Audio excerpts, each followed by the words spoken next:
नमस्कार। आज हम refrigeration and air conditioning department के subject code MR 202 basic air conditioning के चैप्टर नंबर 1 का अध्ययन करेंगे। मैं धर्मेंद्र शर्मा, विभाग अध्यक्ष रेफ्रिजरेशन एयर कंडीशनिंग। सबसे जो पहला चैप्टर है बेसिक एयर कंडीशनिंग का, वो है इंट्रोडक्शन टू एयर कंडीशनिंग, यानी कि वातानुकूलन से परिचय। इसमें हम ये समझने की कोशिश करेंगे कि एयर कंडीशनिंग क्या होती है, एयर कंडीशनिंग क्यों की जाती है और एयर कंडीशनिंग के जो सिस्टम्स हैं उनका क्लासिफिकेशन, उनका वर्गीकरण हम किस तरह से करते हैं। तो सबसे पहले हम ये समझते हैं कि एयर कंडीशनिंग क्या है।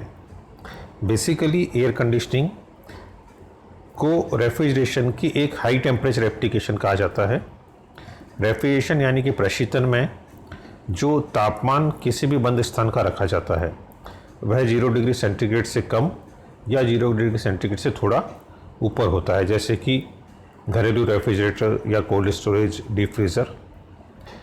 मगर एयर कंडीशनिंग के अंदर किसी भी बंद जगह का जो टेम्परेचर रखा जाता है वह टेम्परेचर सामान्यतः 16 से लेकर 27 डिग्री के मध्य के अंदर होता है और किसी भी बंद जगह की वायु को किसी विशिष्ट उद्देश्य के लिए, किसी स्पेसिफिक पर्पस के लिए कंडीशन किया जाता है। अब यह जो उद्देश्य है, यह उद्देश्य उस जगह पर रहने वाले व्यक्तियों को आराम प्रदान करने का या फिर किसी प्रोसेस या किसी प्रोडक्ट की क्वालिटी यानी कि गुणवत्ता को बढ़ाने का हो सकता है। कुछ सालों पहले तक ये माना जाता था कि एयर कंडीशनिंग एक विलासिता का साधारण, एक लग्जरी है। मगर कई रिसर्च हुई, उन रिसर्च के अंदर ये पाया गया कि जब कोई व्यक्ति किसी कंडीशनड स्पेस के अंदर, किसी कंडीशन एनवायरनमेंट के अंदर काम करता है तो उस व्यक्ति की वर्किंग एफिशिएंसी बढ़ जाती है। इसलिए आजकल एयर कंडीशनिंग एक आवश्यकता हो गई है, अब यह विलासिता नहीं रही है। इस तरह से हम यदि देखें कि जो प्रोडक्ट की क्वालिटी है वो क्वालिटी भी कंडीशन एनवायरनमेंट के अंदर काम करने से ज़्यादा अच्छी आती है। उदाहरण के तौर पर प्रिंटिंग इंडस्ट्री को हम यदि लें, जहाँ पे कि पेपर प्रिंट हो रहा है या कोई बुक प्रिंट हो रही है, वहाँ पे यदि वातावरण में नमी, ह्यूमिडिटी का लेवल कम रखा जाए तो प्रिंटिंग की क्वालिटी अच्छी आती है। दूसरी तरफ जहाँ पे धागे का उत्पादन होता है या फिर कपड़ा उद्योग, जहाँ पे कपड़े बनते हैं, वहाँ पे वातावरण में यदि नमी की मात्रा ज़्यादा रखी जाए तो धागे की जो क्वालिटी है वो धागे की क्वालिटी ज़्यादा अच्छी आती है। दूसरा हम ये समझेंगे कि एयर कंडीशनिंग का भौतिक आधार क्या है। यह देखा गया है कि जिस टेम्परेचर पे, जिस तापमान पे अधिकतर लोग कंफर्टेबल यानी कि आरामदायक महसूस करते हैं, वो कुछ फैक्टर्स के ऊपर डिपेंड करता है। यह फैक्टर्स होते हैं कि उन्होंने कपड़े क्या पहने हुए हैं, वे क्या कार्य कर रहे हैं, और तीसरा वातावरण में नमी की मात्रा क्या है। यदि व्यक्ति सामान्य कार्य कर रहा है, लाइट एक्टिविटी कर रहा है, जैसे कि ऑफिस में काम कर रहा है, बैठा हुआ पढ़ रहा है और उसने लाइट क्लोथ पहन रखे हैं, नॉर्मल क्लोथिंग जो है वो पहन रखी है, तो सर्दी के मौसम के अंदर एक व्यक्ति जिस तापमान पर कंफर्ट का अनुभव करता है वह तापमान 18 से लेकर 23 डिग्री सेंटीग्रेड के बीच होता है। मगर यदि गर्मी की हम बात करें, गर्मियों के मौसम की, तो गर्मियों के मौसम में वही व्यक्ति 20 से लेकर 25 डिग्री सेंटीग्रेड के तापमान पे कंफर्टेबल फील करता है। तो आप देख रहे हैं कि सर्दी के मौसम के अंदर और गर्मी के मौसम के अंदर, दोनों के अंदर तापमान के अंदर यहाँ पे कुछ परिवर्तन हुआ है। गर्मी में स्लाइटली हायर टेम्परेचर जो है वो व्यक्तियों के द्वारा प्रेफर किया जाता है। अब इसका कारण क्या है? इसके दो कारण हैं। पहला कारण तो ये है कि सर्दी और गर्मी के अंदर जो कपड़े पहने जाते हैं उन कपड़ों के अंदर डिफरेंस आ जाता है। जैसे कि आप देखें कि गर्मी के दिनों के अंदर लाइट क्लॉथ, हल्के कपड़े पहने जाते हैं और सर्दी के दिनों के अंदर वूलन्स पहने जाते हैं। गर्म कपड़े पहने जाते हैं। तो जब आप गर्म कपड़े पहनेंगे तो आप थोड़ा सा कम टेम्परेचर प्रेफर करेंगे, इसलिए आप रेंज देख रहे हैं कि वहाँ पे रेंज है 18 से 23, और गर्मियों के अंदर जो रेंज है वो थोड़ी सी बड़ी हुई रेंज है 20 से लेकर 25 डिग्री सेंटीग्रेड। तो एक कारण तो हो गया कपड़ों का, और दूसरा जो कारण है वो ये है कि शरीर का जो मेटाबॉलिज्म है वो विंटर से समर में और समर से विंटर के अंदर अपने आप परिवर्तित होता है। यानी कि गर्मियों के मौसम के अंदर आपका जो शरीर है वो थोड़ा सा गर्मी को सहने का आदी हो जाता है, और सर्दियों के मौसम में जो शरीर है वो थोड़ा सा सर्दी को सहने का आदी हो जाता है। ये आप इस उदाहरण से भी समझ सकते हैं कि जो लोग गर्म प्रदेशों के अंदर रहते हैं वो सामान्यतः ज़्यादा गर्मी सहने के आदी हो जाते हैं, और जो लोग ठंडे प्रदेशों में रहते हैं वो कम टेम्परेचर के आदी हो जाते हैं।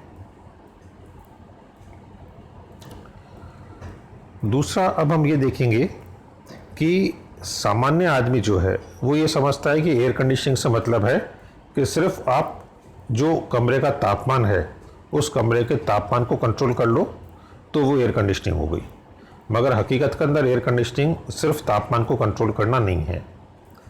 ट्रू एयर कंडीशनिंग यानी कि असली वातानुकूलन तब कहलाएगा जब आप किसी भी बंद कमरे के अंदर 4 एटमॉस्फेरिक कंडीशंस को कंट्रोल कर पाते हैं। अब ये 4 एटमॉस्फेरिक कंडीशंस कौन कौन सी हैं? सबसे पहला और सबसे इम्पॉर्टेंट टेम्परेचर, जो कि सब लोग जानते हैं कि टेम्परेचर हमारे को कमरे का कंट्रोल करना है।